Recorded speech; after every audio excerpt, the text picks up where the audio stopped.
Hai, Assalamualaikum, salam sejahtera dan salam kebersamaan UMT.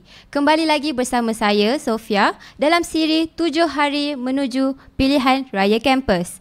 Untuk episod keempat kali ini, kita bawakan satu topik yang agak mencuit fikiran, iaitu dulu lantang, kini diam. Dulu, mahasiswa digelarkan suara rakyat. Mereka berani turun ke jalan, menyuarakan ketidakadilan dan memperjuangkan isu masyarakat. Tapi pada hari ini, ramai pelajar yang nampaknya lebih selesa untuk diam sahaja berbanding dengan bersuara.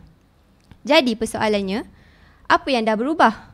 Adakah generasi sekarang dah hilang idealism dan cuma memilih cara perjuangan yang berbeza? Jadi, dan untuk kita kupas isu ni dengan lebih mendalam, bersama saya terdapat dua tetamu istimewa, Saudara Muhammad Zaki bin Anwar, Setiausaha Agung Majlis Perwakilan Pelajar bagi sesi 2024 dan 2025. Dan juga kita juga ada Saudara Muhammad Nur Ifan bin Muhammad Nur Azam, Naib Yang di-Pertua dua jawatan kuasa perwakilan luar kampus bagi sesi 2025-2026. Selamat datang saya ucapkan kepada Saudara Zaki dan Saudara Ifan. Boleh perkenalkan diri dan latar belakang masing-masing kepada para penonton? Alright, bismillahirrahmanirrahim. Assalamualaikum warahmatullahi wabarakatuh dan salam sejahtera. Pertama sekali ucapkan terima kasih kepada pihak pengurusan majlis lah yang menjemput saya ke sini dan bersama hari ini Sofia, betul? Betul. Baik, kita punya orang kata pelapis baru dalam bidang kepimpinan kita, insya-Allah satu hari nanti. Baik, nama diberi Muhammad Zaki bin Anwar untuk sesi kali ini. Sesi selepas lah kita dah turun jawatan, memegang tampuk sebagai Setiausaha Agung Majlis Perwakilan Pelajar lah, daripada Sarjana Muda Sains Aquakultur dengan Kepujian tahun ketiga lah tahun ni. Sikit saja.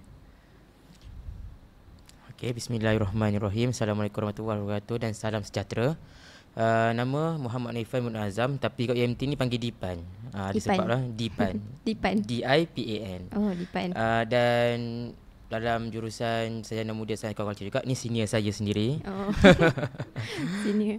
Dan sekarang memegang jawatan timbalan yang di-Pertua 2, jawatan kuasa perwakilan luar kampus lah bagi sesi 56. Okay. Baiklah, sekarang kita nak bedah tentang zaman keemasan aktivisme mahasiswa. Kalau kita imbas balik sejarah, zaman 1960 sehingga 1980-an memang dikenali sebagai zaman keemasan aktivisme mahasiswa. Mahasiswa masa tu bukan sekadar bercakap soal kampus, malah mereka juga turun padang untuk membela nasib masyarakat di luar. Kita ada peristiwa besar, contohnya seperti isu baling tahun 1974 di mana mahasiswa bangkit memperjuangkan nasib petani. Kita juga kenal gerakan seperti Gerakan Mahasiswa Universiti Malaya dan juga Solidariti Mahasiswa Malaysia yang menjadi suara reformasi sosial. Jadi, pada pendapat Saudara Zaki, sebagai seorang pemimpin pelajar, bila dengar kisah aktivisme mahasiswa dulu, apa pandangan anda? Dan adakah semangat perjuangan tu masih wujud di dalam kampus kita sehingga hari ini? Baik, terima kasih atas soalan yang diajukan. Tapi kalau kita nak bezakan zaman dahulu dengan zaman kini, banyak perbezaannya. Betul. Sebab masa pun dah berubah. Kita punya beberapa perubahan telah berlaku dalam landscape dunia pendidikan tinggi kita jugalah. Kalau kita tengok dulu, mahasiswa ni lebih lantang. Maksudnya aktivisme kita nak membantras kemiskinan, kita nak menilai peranan kerajaan, apa yang mereka boleh bagi kepada mahasiswa kita. Sebab kita ni pelajar, semestinya kita menanggung kos, dan sebagai rakyat sendiri kita hidup dalam tekanan kewangan.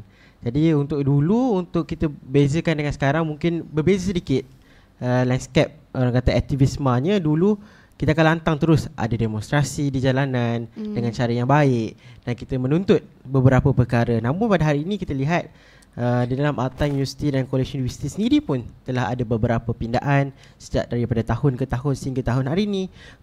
MPP diberikan beberapa orang kata pengecualian ataupun kebebasan, terutamanya dalam mempunyai akaun, dan juga jawatan kuasa pilihan raya kampus juga perlu melaksanakan pilihan raya kampus bagi melantik APP yang baru dalam kata tempoh yang ditetapkan. Jadi kita tengok pada hari ini aktivisme kita semakin kurang disebabkan banyak kebebasan yang telah diberikan.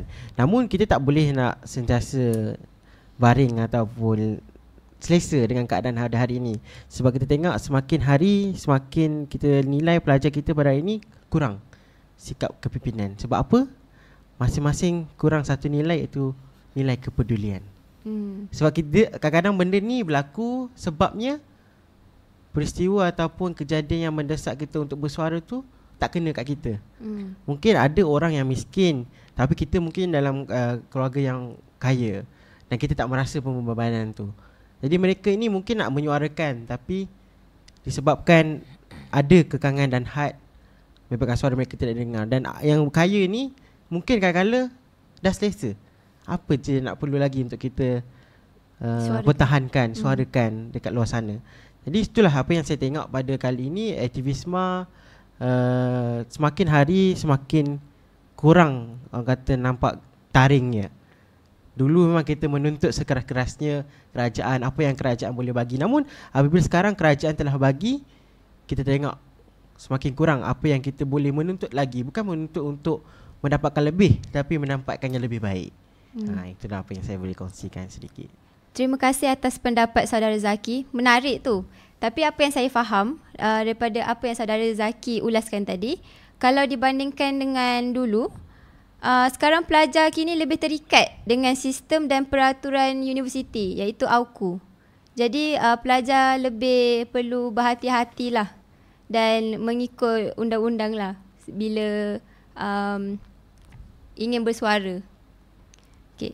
Pada pandangan saudara Ifan pula, adakah perubahan dasar seperti AUKU memberi kesan kepada semangat lantang mahasiswa pada hari ini? Okey, baik. AUKU ni sangat menarik sebenarnya dengan mahasiswa itu sendiri. Dan untuk pengetahuan semua, AUKU ni telah digubal pada 1971. Dan selepas beberapa tahun dipinda kembali pada tahun 1975 akibat peristiwa baling. Dan semasa itu antara yang menjadi highlight mahasiswa dalam AUKU tu ialah mahasiswa dilarang berpolitik di dalam universiti maupun luar di dalam, dan juga tidak boleh memegang kewangan. Dan dalam peristiwa baling itu juga, macam mana yang saudari saya sebutkan tadi, beberapa orang telah ditahan oleh dalam akta ISA. Dulu kita ada ISA, yang mana kita boleh didakwa dan ditangkap tanpa ada waran, disumbat terus selagi dengan alasan mengancam keselamatan negara. Jadi kita tengok pada tahun itu mahasiswa ni memang terikat sangat. Nak bersuara tak boleh, nak berdemo tak boleh, dan gerakan mahasiswa pun tiada yang legal dalam universiti itu sendirilah. Jadi saban tahun berlalu dan kita punya PMS sendiri pun berasal daripada situ juga, dan dia juga ditangkap masa peristiwa baling situ dan sekarang menjadi Perdana Menteri. Dan pada 2019 tak silap saya dipindah kembali untuk memberikan satu ruang kepada mahasiswa untuk berpolitik di dalam dan luar dan juga kewangan. Tapi proses tu ambil masa. Dan sebenarnya kedua-dua pindaan ni memberikan satu impak kepada mahasiswa juga. Contohnya, semasa dipindah 1974 itu, 75 silap, mahasiswa ni dia semakin ditekan, semakin dia memberontak. Semua tak boleh, kita akan jalan lain. Sebab tu masa tu 1960 sampai 80 ni kita berdemo. Tak ada jalan lain, tak ada pentas, tak ada peluang, tak ada ruang. Kita terpaksa berdemo. Dan untuk pengetahuan saudari juga, di Indonesia pada timeline 60 hingga 80 tu, pemerintahan Soekarno telah ditumbangkan dan diganti oleh Suharto disebabkan oleh mahasiswa juga. Dan beberapa kerajaan di Asia Tenggara ni telah berlaku perubahan kerajaan daripada demonstrasi yang diketuai oleh mahasiswa. Dan kita ada istilah nama domino effect. Yang mana kalau satu buat, dia akan mengikut. Dan itu ia akan mengikut juga. Dan sekarang pun kalau perasan di Indonesia itu ada demonstrasi besar-besaran. Dan beberapa minggu selepas itu ada demonstrasi di Nepal yang telah menyebabkan kerajaan tumbang dan kerajaan telah runtuh, lari dan digantikan dengan kerajaan yang baru. Dan di Filipina pun ada, tapi tak sekuat di Indonesia dan juga Nepal lah. Dan alhamdulillah Malaysia ni tidak terikut lah, ada suara-suara tu. Tapi kita ni dah sebaik dipindah. Itu je cerita dia. Jadi kalau ikutkan, kalaupun kita dikongkong, tapi mahasiswa ni ada jalan lain. Tapi selepas dipindah 2019, kita dah mempunyai ruang dan platform. Jadi kenapa kita perlu bakar tayar lagi kan? Sedangkan kita ada satu platform. Sedangkan kat UMT, kita tengok dalam konteks UMT, kita sekarang dah ada Kongres Perundingan Mahasiswa, yang mana semua kluster diberikan hak untuk bersuara, menyampaikan pendapat mereka, dan benda itu wajib didengari oleh pihak pengurusan. Dan bagi saya itu satu perkara yang baik lah dalam menyemarakkan lagi demokrasi dalam universiti. Dan sebut dengan Auku, macam saudara Zaki sebut, jika dah beri banyak, kita selalu terlena. Sebenarnya betul, tapi ada segelintir yang menganggap ini satu peluang. Sebab apa? Inilah masanya kita nak menggunakan platform yang legal ni untuk membawa satu perubahan. Dan tentang idea, saya ingin tekankan idea sebab sekarang ini mahasiswa bagi saya pun memang kekurangan idea. Sebab apa? Kerajaan dah berikan banyak benda yang diperjuangkan berpuluh tahun telah diberikan. Sekarang ni what next? Untuk apa lagi perjuangan mahasiswa ni? Tapi bagi saya sendiri, idea ni tak semestinya dalam konteks berkaitan dengan mahasiswa tu juga. Macam dulu kita nak PTPTN dihapuskan, tapi sekarang ni Perdana Menteri baru umum yang B40 akan dihapuskan. Pinjaman balik, insya-Allah sepatutnya kan, kita harapkan begitulah. Dan mahasiswa dah boleh berpolitik dalam. Namun untuk akan datang, saya rasa mahasiswa ni perlu mengeluarkan idea yang lebih ke arah kemasyarakatan. Sebab rakyat sendiri, rakyat kita pun rakyat, tapi tak semuanya berpeluang untuk melanjutkan pelajaran kemudian tinggi. Betul. Jadi mereka menjadikan kita ni mahasiswa-mahasiswi ni sebagai kayu ukur. Bagaimana kita menilai sesuatu isu itu, di situ dia akan jadikan panduan untuk mereka menyokong ataupun tidak. Sebab tu peristiwa baling itu 30,000 orang turun dalam peristiwa tu, dan bukan setakat di Baling, di KL juga ada demonstrasi itu. Maksudnya rakyat ini menjadikan kita sebagai satu model. Sebab apa? Kita ni pengajian tinggi. Tapi malangnya sekarang, disebabkan mungkin sebabkan oleh sistem pengajian tinggi itu sendiri, yang mana kita ni berfokus ke arah akademik semata-mata. Fokus ke arah research, ke arah akademik, kurikulum, tapi ke arah kepimpinan yang menghasilkan idealism yang baru ni, kita kurang ditekankan. Dan bagi saya, MPP perlu berperanan kat situ. Sebab tengok Zaki pun nampak, dia semua benda dia stibai. Semua benda dia sapu. Jadi itu boleh jadi contoh lah. Saya punya senior, saya memang tengok dia lama dah kan. Jadikan idola Jadikan idola kan. Jadi itulah maksud saya. Jadi contoh dekat satu kampung pun tak ramai yang melanjutkan pelajaran ke menjadi tinggi.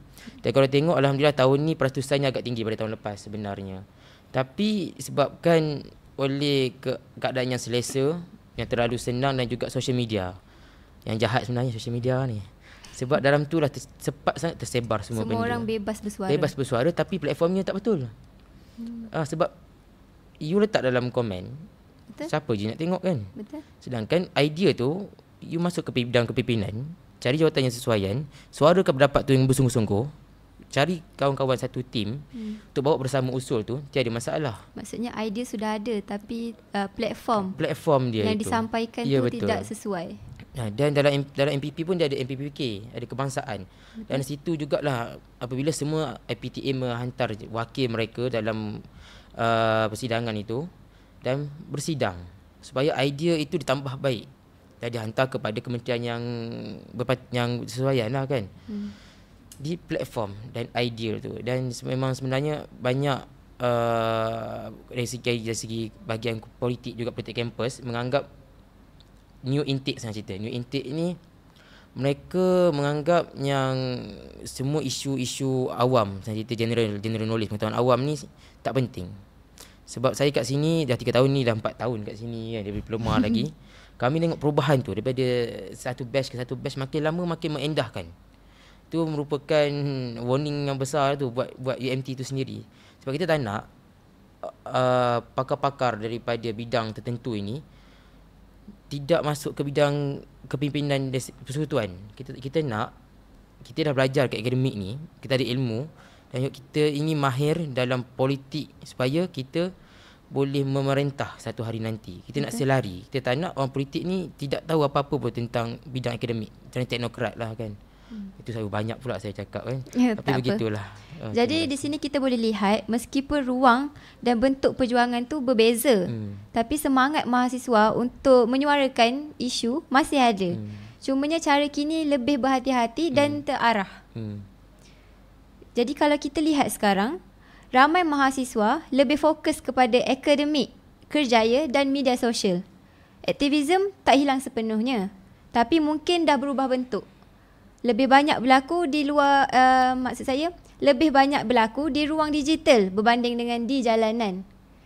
Hal ini kerana mungkin media sosial lebih mudah, pantas dan selamat untuk mahasiswa bersuara, serta menarik perhatian ramai lagi terhadap isu yang dibangkitkan oleh mahasiswa itu sendiri.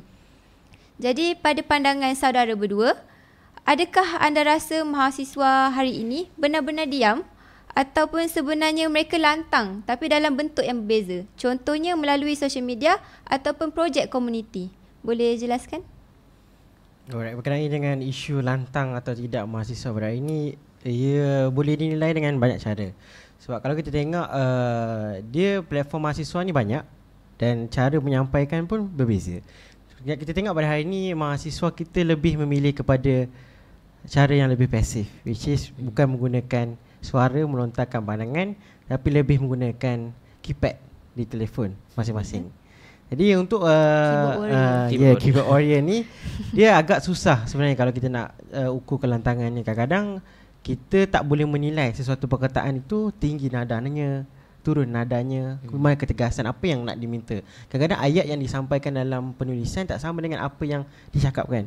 Di percakapan tu kita boleh menghuraikan lebih lanjut, orang lebih faham, ada interaksi dua hala. Namun apabila dihantar hanya melalui confession, jadi banyak perspektif, banyak pandangan, apa yang nak disampaikan, mungkin ini orang faham yang ni, jadi kita tak faham sebenarnya.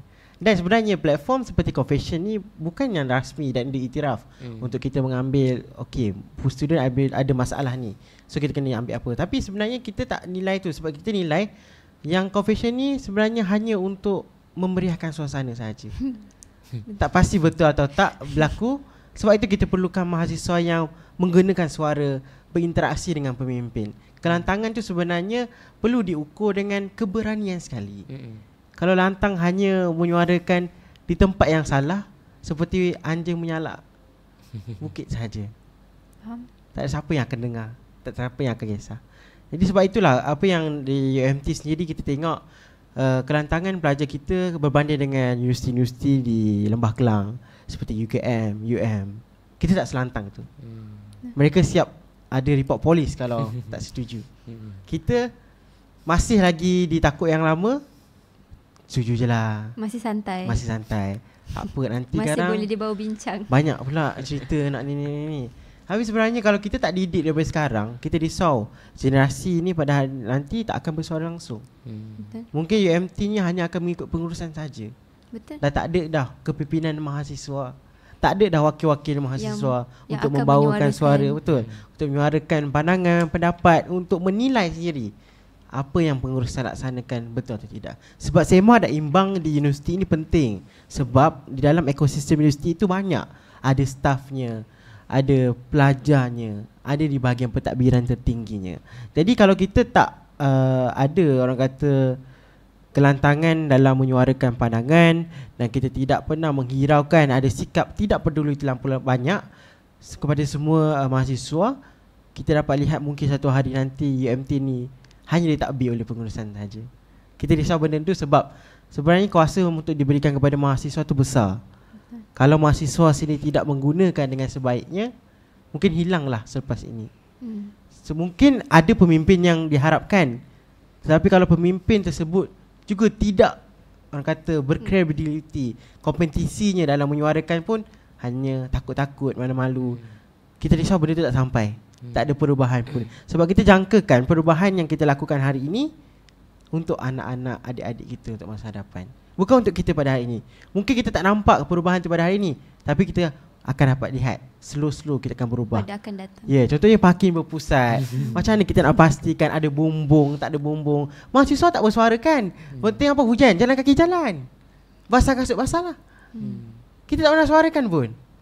Isu PKU pun kita tak pernah suarakan. Kalau PKU hantar mungkin pembatalan on call, apa yang kita buat? Diam, isi Google Form pun tak nak, sebab kita malas. Sebenarnya kita yang malas. Kita tak pernah nak kisah. Cumanya sebab mungkin satu hari nanti kalau terkena kat diri kita sendiri, kita akan sedar. Sebab benda tak kena dan kita tak rasai kepentingan apa yang perlu disuarakan, apa yang perlu kita angkat supaya isu ini dikedepankan. Ini semua hak kita. Kita tak sedar saja sebenarnya. Sebab tu orang kata untuk kelantangan di universiti kita ni agak kurang lah. Kerana mahasiswa mungkin kurang peka. Kurang peka satu, kepedulian tu memang tak ada lah saya rasa. Masing-masing buat hal sendiri berkaitan dengan isu kolej kediaman. Sanggup ke semua orang pergi rumah sewa? Isu tu pun tak pernah dibawakan dengan lebih. Itulah saya sedikit rasa untuk berkaitan dengan kelantangan mahasiswa di Universiti Negara. Baiklah, terima kasih atas pandangan saudara Zaki itu tadi. Apa pula pandangan saudara Irfan tentang isu ini? Kelantangan dia. Dia kelantangan dari dulu saya memang bagi rating kat UMT ni merah lah. Memang tak ada dari rumah sekarang. Dan mungkin sebab kalau dia faktor Pantai Timur tu kan, negeri paling bahagia kan, tersantai kan, tibai ya. Tapi Zakir sebut tadi tentang berani. Sebenarnya itu ialah kunci untuk pergerakan apa-apa gerakan pun. Sebab kalau tengok kawan-kawan kita sendiri pun mereka reda. Betul. Reda tapi merungut. Dia reda tapi merungut dalam masa yang sama kat tempat yang tak patut lah. Jadi kalau kita tengok juga dekat peringkat luar, dalam bulan ni saja, bulan 10 ini ada 2 demonstrasi yang melibatkan yang pertama demonstrasi gerakan mahasiswa untuk meminta Menteri Pendidikan untuk turun. Yang kedua di Kedutaan Besar Indonesia berkaitan dengan kejadian di Indonesia sana lah. Jadi kita lihat di peringkat persekutuan, mahasiswa ni tidak lantang tidak hilang apinya lagi. Masih ada dia punya spark tu. Tapi tidak seradikal dahulu. Tidak semarak dahulu. Dulu jika disua datang 10,000. Sekarang mungkin ada 100 orang. Itu ramai dah tu, 100 orang tu. Dan kita balik kepada UMT, lantangan ni dia sebut, ada story sebut tentang activism. Senang cerita kesukarelawanan lah kan. Ada setengah mahasiswa ni dia berpendapat yang action is louder than words kan. Ada tu wujud. Dalam UMT pun ada sahabat-sahabat saya sendiri yang banyak bertindak daripada berbunyi. Sebab apa? Mereka menganggap bila kita bersuara pun dipatahkan begitu je, dan tiada yang menyokong. Di belakang mereka tu tiada supporter. Jadi baik mereka ubah saja sendiri. Dan benda tu wujud dalam UMT. Dan mereka ini tidak mencari glamour. Mereka nak benda tu berubah saja. Benda tu wujud. Dan Zaki juga ada sebut tentang kursi diaman tadi tu saya punya PTJ tu. Dan kalau ikutkan sekarang ni pun ada beberapa isu yang kami bawa tentang luar kampus lah. Terutama di residensi Tembesu di dataran Austin sana tu. Dan sekarang pun dalam proses untuk penambahbaikan lah. Kalau tengok situ pun dobi pun tak ada. Jauh untuk mahasiswa sana. Dan transportnya dulu pun asalnya masanya tak kena dengan kuliah. Tapi kami telah bawa ke pengurusan untuk berbincang semula dan kami buatkan poll. Dan alhamdulillah sana tu memberi sokongan lah, feedback yang baik lah. Mengisi, terpenting tu mengisi. Kami ni di peringkat perwakilan ni berikan macam-macam. Nak minta data. Sebab apa? Untuk melakukan meminta perubahan atau pembinaan, kita perlukan data. Tapi mahasiswa ni ada 10,000, nak isi 10 pun susah. Kan? Sebab tak peduli. Padahal mereka yang susah. Contoh sekali paling senang sekali usulan quorum. Paling lihat, saya tahu paling lihat. Tapi habis quorum banyak isu.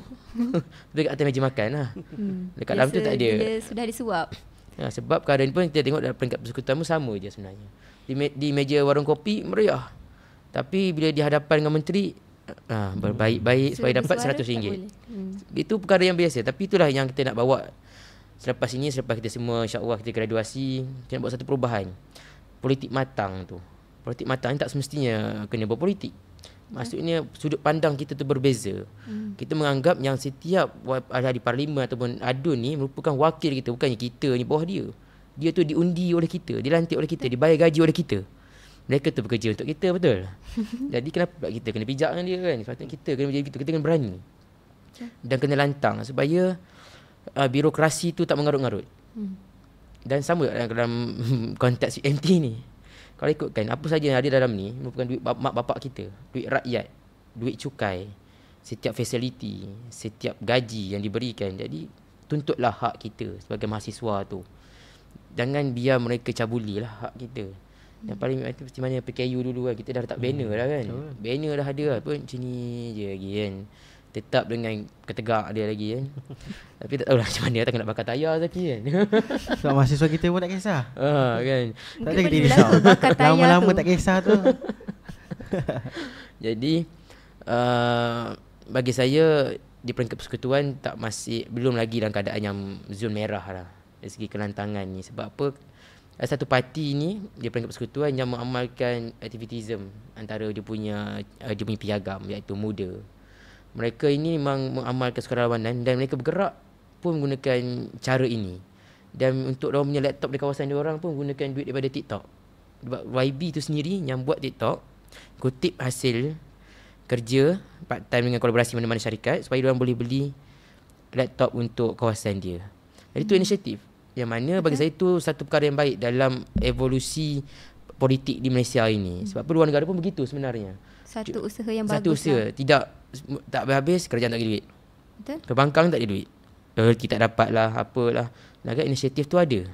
Dan dia antara satu bukti yang berprinsip lah bagi saya. Walaupun satu kerusi je di parlimen dan satu kerusi di Adun Johor. Dan itu berani dan dia muda. Dah parti berapa muda lah, dia muda kan. Itu perkara yang baik lah. Bukannya saya nak mengatakan sokonglah parti tu. Tidak, itu contoh untuk kita semua. Dan kita tengok dalam parti-parti lain pun di bahagian sayap pemuda parti-parti lain pun dah nampak pergerakan yang baru. Yang mana mereka dulu dah menolak cara konservatif. Sekarang ni lebih ke arah keterbukaan. Yang dahulunya contoh dalam UMNO menolak sekian-sekian, sekarang ni terbuka. Yang itu yang kita nak sekarang ni. Dan kalau boleh yang mendengar yang mendengar podcast ni pun mesti ada background yang macam-macam politik luar sana tu. Cubalah ubah perkara yang lama yang tidak efisien. Sebab walaupun 10 tahun, satu dekad, perubahan tu macam-macam benda berlaku. Dan kadang-kadang perkara tu dah tak relevan lagi untuk satu dekad akan datang. Jadi kalau boleh kita ada pentas, kita ada ruang, ubahlah. Tak mampu dengan bercakap, tak ada sokongan, kita ubah diri kita dulu. Kita buat dahulu. Sebab saya dulu memang menekankan orang yang tak dengar kita buat dulu lah. Kita langgar dulu. Betul. Kan? Tak perlu tunggu lama-lama. Tak payah tunggu lama-lama. Sebab ini paling simple. Dan tentang aktivitism ni juga, saya nak tekankan yang kita sepatutnya menjadi model bukan saja dalam kepimpinan, tapi yang sasiah tu. Sebab sekarang ni ramai yang menganggap mahasiswa-mahasiswi ni dah tidak relevan untuk jadi contoh. Kalau tengok di TikTok sekalipun, di IG dengan rakan-rakan kita yang tak dapat belajar, mereka menganggap kita ni tak ada benda dah. Bukan seperti dulu. Dulu kita ni dah anggap tinggi. Tapi sekarang kita yang mendowngrade diri kita. Sebab apa? Duduk di Menara Gading, tapi buat perkara yang tak senonoh. Betul. Dah bercakap pun tak apa-apa. Itu yang menyebabkan kita yang tidak sedemikian tu terjejas sekali. Jadi kalau boleh, kita tak boleh nasihat orang, kita buat dahululah. Kita berbetulkan diri sasiah kita tu. Sebab apa? Aktivitism kelantangan ni takkan dapat pergi jauh kalau kita sendiri berwara. Sebab macam Zaki ni dia antara paling sasiah sekali dalam masa diploma dahulu. Saya dulu jahat juga, tapi sekarang dah berubah dah sikit. Tapi nak cakap yang aspek-aspek tadi tu, kata T.N. Siapa mahasiswa idaman, kan? Itulah perkara yang patutnya mahasiswa jadikan modul supaya kita ni sebenarnya itu bukannya untuk KPI dia semata-mata, untuk kita yang akan berjaya nanti. Jadi yang paling penting itulah sasiah, berani dan juga lantang tu di tempat yang betul. Kan keyboard warrior banyak sekarang kan. Laju betul dia orang ni. Netizen kan. Kurang-kurang yang radikal tu bergeraklah juga kan. Yang type ni. Tapi bila dipanggil senyap. Kan? Bila itulah yang bisu tu. Itu yang bisu tu. Rasanya dulu lantang ni kini diam ni yang netizen ni lah sebenarnya kan. Biar terbakar sikit orang dengar yang kan. takut untuk bersuara. Sebab calon MPP pun makin tahu makin susah nak cari. Itu paling simple kita punya indikator. Dulu masa saya bertanding dahulu adalah makin lama makin kita pula nak kena mengorek. Mana seorang-seorang nak kena pujuk, nak kena bobok apa semua kan. Banyaklah. Sedangkan dahulu diorang berebut untuk menjadi calon supaya diorang boleh menyuarakan pendapat.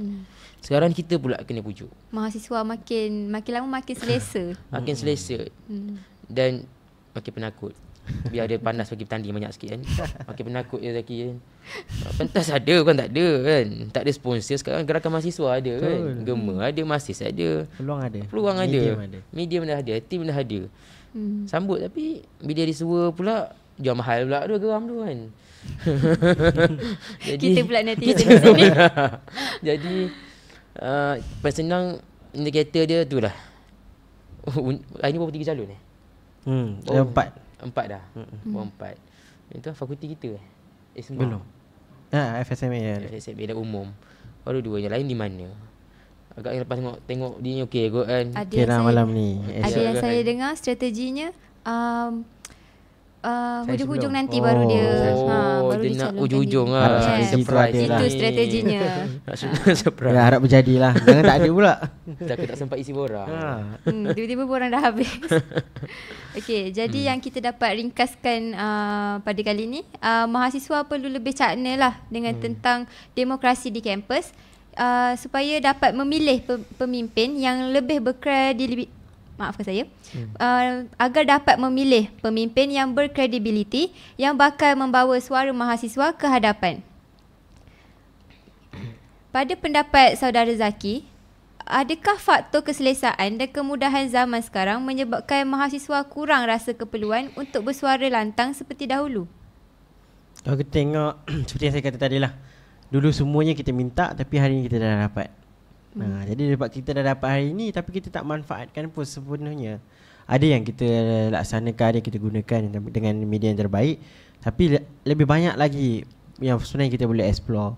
Contohnya kalau di peringkat kementerian sendiri, kalau kan ada carnival inovasi, berapa ramai saja yang join? Idea-idea terkini, idea-idea baru, kemudahan kita dah sediakan, universiti boleh support, tapi mahasiswa kita sendiri tunggu nak atau tak nak je.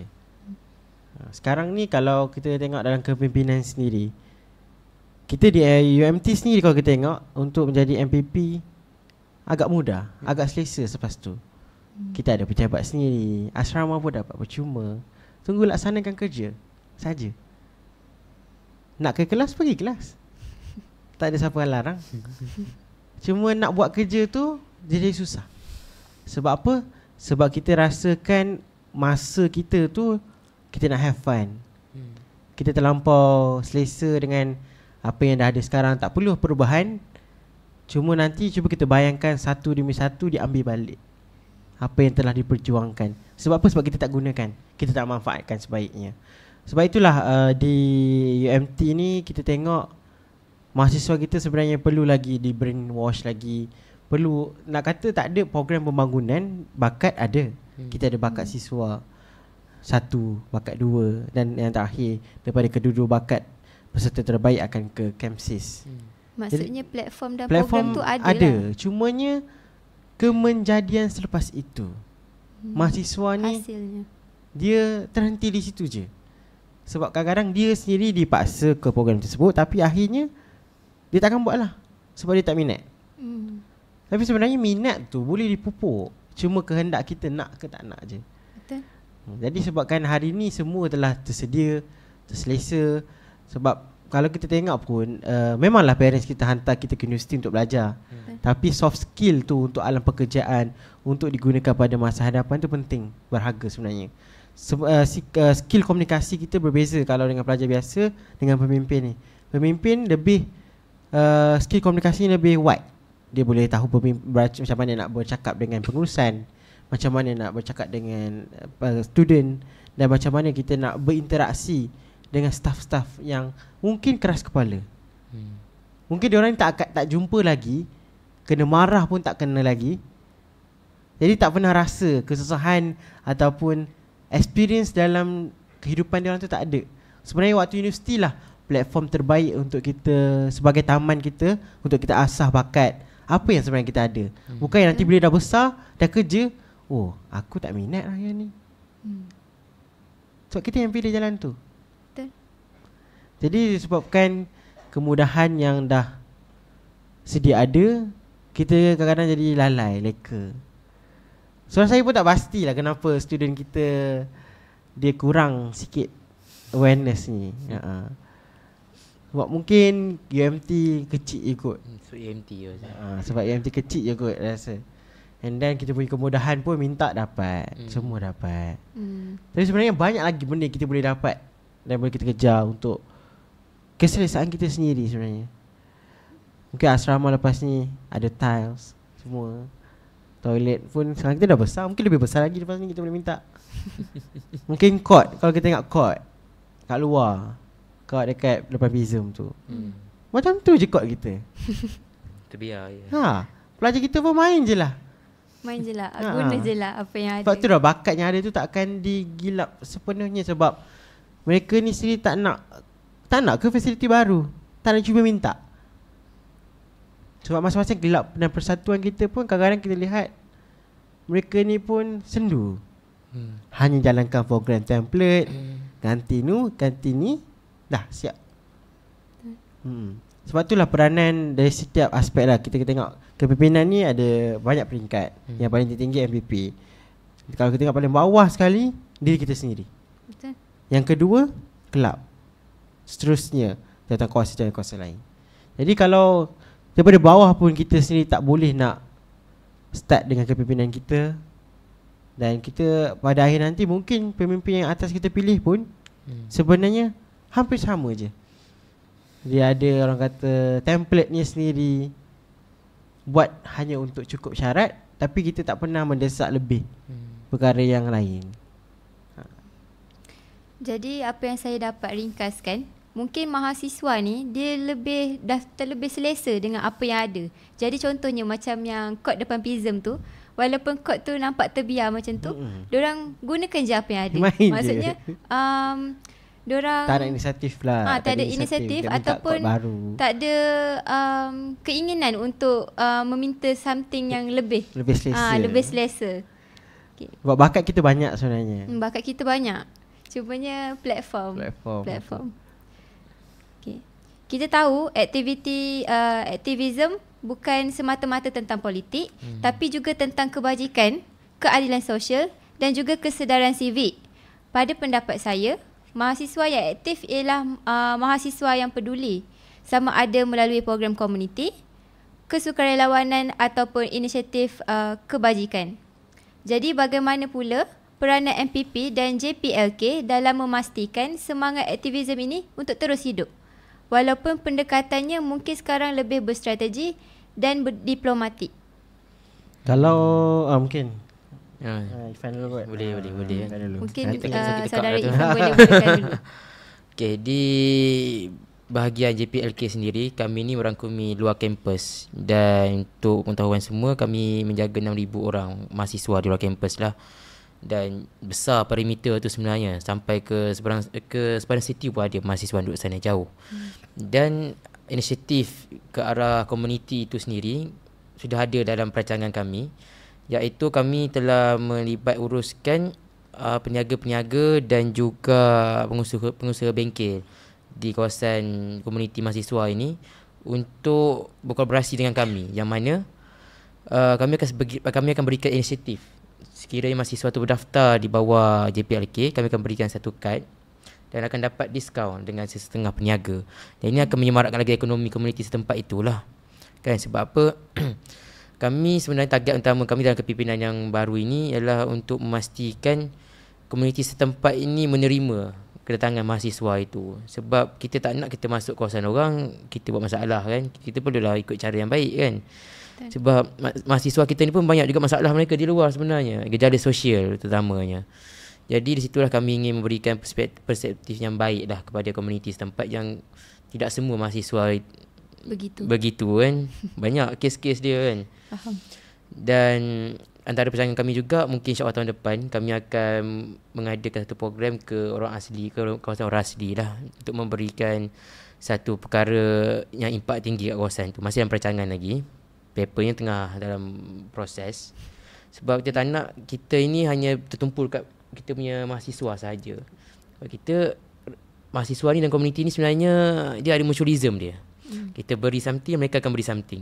Tak kira lah kepimpinan ataupun universiti sendiri, kita ni sebagai ejen universiti ni kena menyanjung lah perkara ini kan. Dan walaupun tak besar, kecil pun impak dia mungkin besar kan, program itu. Dan aktivitism ni sebenarnya dia bukan yang macam mana saya sebut tadi, bukan dalam bentuk keseruanan saja kan. Dia banyak perkara lagi sebenarnya.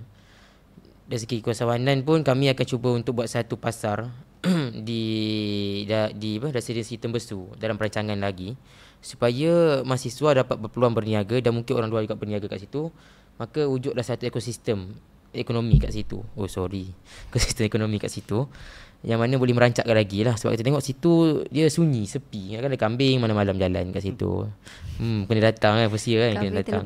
Kami yang terlepas kat situ. Jadi kawasan tu strategik. Sebab apa? Kepadatan penduduk situ tinggi. Namun tiada apa-apa penarik kat situ. Jadi dia masih dalam proses lagi. Itulah nak sebut tentang impak apa yang kami boleh berikan kepada komuniti. Sebenarnya tidak terlalu banyak, tapi fokus ke arah apa yang masih luar kampus boleh dapat sekali lah. Sebab kami ni hanya duduk di bawah koalisi kediaman. Tapi kami yang tekan kat sini ialah hak penyewa. Walaupun kita mungkin duduk di koalisi kediaman, mungkin tidak terkesan dengan penipuan ataupun apa semua ni. Tapi kali ini kami cuba untuk memastikan setiap penyewa di luar ini mendapat hak mereka. Bukan saja hak di UMT kita kena tuntut, tapi hak mereka di luar juga. Sebab banyak kes penipuan sekarang. Contohnya bayar deposit kat rumah yang tak wujud. RM1,000 burn. Sebab nanti bila saudari dia nak masuk keluar, nak keluar nanti, cabaran tu cepat. Rumah sewa ni kita kena rebut. Kan? Belum habis sem dah kena cepat dah. Jadi setengah orang ni tak kisah. Janji lock dulu rumah tu. Sampai terkena. Dah lah, okey, contohlah dapat rumah yang dia nak, tapi fasilitinya tu tak seperti yang digambarkan. Gambar yang cantik, ada tas masuk simen. Too good to be true lah orang cakap. Kan. Dah khabar dari kita ni kadang-kadang tak survey pun. Tak survey. Online je. Dia tak pergi pun. Janji bila nak masuk second year tu ambil kunci je. Baru masuk barang kan. Kalau tengok dulu ada beberapa kes yang penyewanya memang tak indah langsung. Tahu duit je. Duit mesti on time, tapi mesti rumput tidak, cuci longkang tidak, tukar lampu rosak tidak. Dan sebenarnya Lalang nak ke podcast, saya nak ingatkan pada luar kampus lah kan. Supaya pastikan rumah pastikan sebelum anda bayar tu ada kontrak, ada hitam dan putihnya. Sebab mahasiswa ni janji bayar, tak apalah, halal lah. Nampak orang tu berlebay apa, baik ni, dia tak tahu. Kita sebagai seorang mahasiswa kita perlu jadi bijak. Betul. Jadi bijak. Kan. Apa-apa perlukan black and white, hitam putihnya. Sebab kita tak nak kes-kes penipuan ni berlaku lagi kan. Dan contohnya kita tahu hak kita yang boleh dituntut, sebab setengah penyewa ni berlainan. Yang ini tak boleh sewa rumput, yang ni bagi. Kat situlah kita boleh menuntut kan. Ada iklan sikit dari JPLK sebab mewakili koalisi Daman kan. Okey, terima kasih. Okey, aktivism saya rasa itu saja, tapi dalam sesi Zaki ni saya nampak semangat aktivism tu sangat tinggi. Sebab kita tengok siap boleh bagi free potong rambut kan. Tu lah fight saya tak ada kat situ. Nak potong juga kat situ kan. Dan nampaklah dia punya kemarakan itu di MT ni, di komuniti tu jelas nampaknya sebelum daripada sesi-sesi sebelum ini. Daripada sesi zaman saya sendiri pun. Mungkin perlu wujudkan barber perempuan pula. Salon. Ya, betul, salon. Baik, tadi soalan tadi tentang bagaimana MVP dan JPLK. JPLK dalam memastikan semangat aktivism. Jadi kalau di UMT ni kita memang ada pengagihan kuasa lah. Maksudnya kalau bahagian college semua JPLK. Untuk bahagian keseluruhan untuk mahasiswa ni MVP. Jadi apa yang MVP boleh meneruskan aktivism ni melalui aktiviti-aktiviti kita lah. Sebab kita pun ada grant melalui kata daripada YPS sendiri, apa yang kita perlu laksanakan. Contohnya aktivism yang kita boleh saya katakan kita semarakkan lagi adalah kita melalui santuni gelandangan di Chowkit, di mana kita aktivism yang kita nak adalah pendidikan untuk semua. Sebab kita faham kalau tanpa pendidikan ni dia kadang-kadang tak boleh mengubah nasib hidup. Dengan pendidikan ni lah sedikit demi sedikit kita boleh melahirkan keluarga yang lebih baik, komuniti setempat yang lebih educated, dan kita melahirkan pemimpin sebenarnya juga. Kalau kita tengok di Chowkit, apa yang kita lakukan adalah kita sama-sama memberi makan pakaian kepada mereka. Namun kita ada follow up program, which is kita bawa anak-anak gelandangan ni, anak-anak orang kata aktivis yang mungkin tak sedar tentang bagaimana kepentingan pendidikan, dia datang ke Universiti Malaysia Terengganu. Jadi kita nak sebenarnya apabila mereka datang ni, diorang boleh gambarkan kepada rakan-rakan di kawasan mereka, komuniti mereka yang mungkin tak kisah pun tanpa pendidikan, pergi ke sekolah pun tak nak, diorang ada at least tercetus spark of idea. best tau pergi universiti ni, belajar tinggi-tinggi. Ada something yang diorang boleh bawa. Mungkin parents kadang-kadang tak cukup kewangan, tapi bila mereka diberi pendedahan tentang ada bantuan dan juga keunikan universiti dan juga apa yang mereka minat, insya-Allah kita rasakan semangat untuk dapatkan pendidikan lebih tinggi bagi membaiki taraf hidup tu ada nanti. Sebab itulah kita laksanakan program tu, follow up balik, kita bawa dia ke sini. Itu antara program yang kita rasakan berimpak tinggi lah untuk student, untuk golongan-golongan yang gelandangan ni. At least lah ada pendidikan walaupun hanya SPM. Sebab diorang ni kadang-kadang leka lah. Sebab diorang kadang-kadang ada yang meminta, ada yang menunggu saja bantuan. Sebab kita nak kurangkan sebenarnya. Sebab kalau boleh kita nak lahirkan orang kata mahasiswa yang dharma bakti. Bila dah mampu, kita berikan daripada kita menerima sebanyak-banyaknya. Kita beri sebanyak-banyaknya dan kurang menerima. Maksudnya lepas kita membaiki diri kita, dan pada masa yang sama satu hari nanti kita boleh bagi kepada orang, menyumbang kepada orang lain. Dan aktivisme lain yang kalau di peringkat kita adalah kita nak memastikan pemerkasaan dalam segi nilai-nilai insaniah di dalam pelajar tu melalui kita punya program lah. Antaranya MPPPI, Minggu Penghayatan dan Perpaduan Islam. Bagaimana orang kata, walaupun kita dalam era modernisasi kini, jangan kita lupa tentang agama, tentang adab dan sopan, dan terutamanya tentang apa yang berlaku dalam dunia ni. Aktivisme bukan hanya berlaku dalam negara sahaja, tapi kita perlu bersolidariti dengan apa yang berlaku di luar negara. Sebabnya kita hidup dalam komuniti dunia global. Penindasan tu ada berlaku, kemanusiaan tu perlu ada sifat kemanusiaan. Dan yang lain, kita juga aktivisme yang kita rancakkan juga adalah melalui kita menaja beberapa orang student ni supaya diorang merasai bagaimana sebenarnya kalau program-program yang berimpak tinggi, untuk kita menyuntik satu hari nanti kita boleh lahirkan satu program yang berimpak tinggi di Malaysia. Tak perlu kita keluar negara, kita bawa orang lain keluar. Contohnya kita bawa ke program Tidung, kita menaja 5 orang mahasiswa UMT, dan kita melalui interview kita nak tahu apa yang sebenarnya mereka nak pergi ke sebab apa, dan apa satu hari nanti diorang boleh bawa balik ke UMT. Jadi sebenarnya untuk program-program sebegini sebab kita nak suntik aktivisme tu sebenarnya susah. Sebab itulah melalui program-program ni dan involvement of student dalam kita punya program tu penting. Dan yang terakhir melalui kebajikan.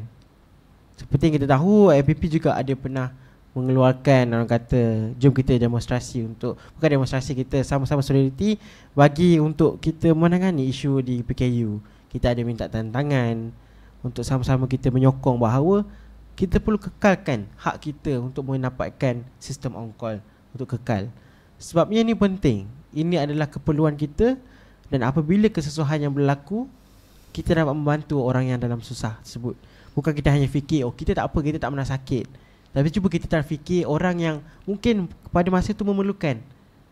Sebab tu kita aktivisme tu, walaupun pelajar kita memang takut, memang tak nak hendah, tak apa, kita pergi kat dia. Kita turun dekat KKSM, kita minta, kalau rasa setuju, jom kita turunkan tanda tangan. Sebenarnya aktivisme itu walaupun kecil dan tidaklah semaraknya, tapi at least mahasiswa kita ni dikerahlah untuk sama-sama kita berjuang untuk apa yang kita nak perjuangkan. Okay, baiklah, terima kasih kepada saudara Zaki dan saudara Irfan. Sebenarnya saya pertama kali mendengar skop kerja JPLK. Sebab biasanya kita dah biasa dengar kan tentang skop kerja MPP. Tapi ini kali pertama saya tahu tentang skop kerja JPLK, dan saya rasa berminat lah. Saya rasa benda tu interesting. JPLK akan datang, InsyaAllah. InsyaAllah.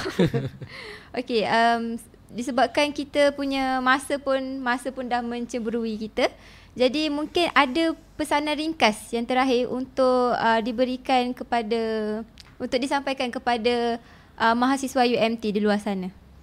Okay, saya mulakan dahulu ya. Pesanannya yang pertama ialah kena berani. Itu rangkuman daripada apa yang saya cakap hari ini. Berani, dan perlulah berani di tempat yang betul. Kita ada platform yang banyak. Ni pun minggu-minggu PRK ni, mana yang berani tu silalah bertanding. Tak kisahlah bebas ataupun mengikuti mana-mana gerakan. Yang penting anda punya perjuangan tu boleh diteruskan di tempat yang betul. Kita tak nak idea anda tu mati begitu saja. Kadang-kadang idea tu cantik, tapi sebabkan keberaniannya yang kurang, sebabkan idea tu hapus begitu sajalah. Yang kedua, jangan rasa diri tu cukup dan selesa. Sebab apa? Kita di fasa sekarang ni adalah fasa untuk belajar. Dan jangan berhenti belajar. Kita pun memang disarankan untuk belajar sampai mati. Kan, tak boleh berhenti. Dan yang ketiga, jangan rasa diri tu dah pandai lah. Kan, dah ego kan, kita ingat kita dah tinggi, dah sekian-sekian, kita nak berhenti dah. So teruskanlah perjuangan tu. Jangan berhenti. Kalau anda rasa niat anda baik, teruskan. Sebab apa? Yang benar akan menang. Jangan risau. Itu saja. Baik, untuk saya pula, saya harap kita mahasiswa ni sikap kepedulian tu perlu lagi tinggi. Jangan anggap semua perkara yang diminta adalah remeh. Dan apa yang kita minta di MPP sendiri untuk kita dapatkan sokongan tu, kita harapkan sokongan daripada mahasiswa juga. Sebab benda yang kita bawakan ni kita fikirkan jangka masa yang panjang. Jadi kalau tanpa sokongan, tanpa orang kata dapatan daripada Google Form yang kita keluarkan, mungkin kita sekat di situ saja apa yang kita nak suarakan. Dan mungkin hari yang tersebut, kejadian tu mungkin akan datang, tapi tak tahu bila.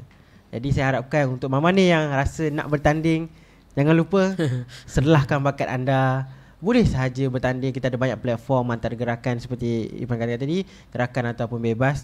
Yang penting ada semangat untuk bekerja, semangat untuk membawa suara mahasiswa, dan semangat untuk kita membawa universiti kita ke arah yang lebih baik, ke arah UMT yang lebih disegani. Itu saja. Baiklah, kita pun sudah sampai ke hujung episod. Terima kasih kepada saudara Zaki dan saudara Irfan atas perkongsian yang sangat bermakna pada hari ini.